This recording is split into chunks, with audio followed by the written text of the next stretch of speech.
La Regione Siciliana dà il via libera alle procedure di bonifica definitiva di oltre 511 ex discariche comunali abbandonate. Tra queste numerose sono in provincia di Agrigento, vere e proprie bombe ecologiche dimenticate negli anni.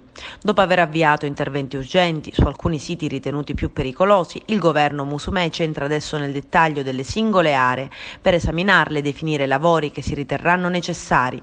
La Regione sta agendo in via sostitutiva dei comuni competenti che, non avendo risorse tecniche ed economiche dopo decenni, non hanno ancora provveduto non solo a rimuovere gli inquinanti, ma persino spesso a effettuare la caratterizzazione della discarica, per verificare appunto se stava in qualche modo agendo negativamente sull'ambiente circostante. Nei prossimi mesi in particolare saranno raccolte informazioni su estensione, perimetrazione, tipologia del territorio, area eventualmente inquinata, presenza di biogas o percolato, e saranno forniti parametri per stabilire l'ordine di priorità dei siti da sottoporre alla caratterizzazione di secondo livello. Tutto questo anche attraverso rilevi satellitari o aerei. L'intero lavoro consentirà di georeferenziare i siti, producendo un database che sarà consegnato agli uffici regionali.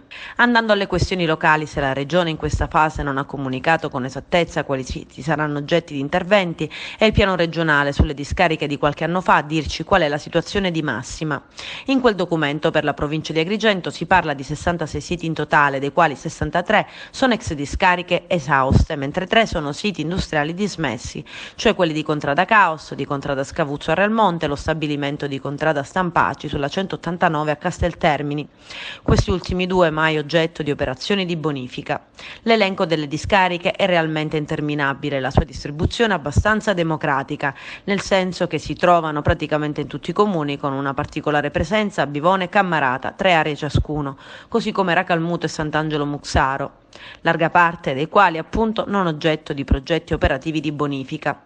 Nella categoria non bonificate dalla Regione rientrano l'ex discarica in Contrada Mulinelli a Favara, quella di Contrada Mannara Strippi a Linose e l'ex discarica di Contrada Fauma a Porto Empedocle, l'ex discarica Santa Caterina a San Giovanni Gemini, oltre che l'ex discarica di Contrada Matarano a Siculiana. Come dicevamo, poi ci sono ben 18 aree dove insiste unicamente un progetto preliminare di bonifica e altri 14 sono oggetto di progetti esecutivi ma di fatto non avviati.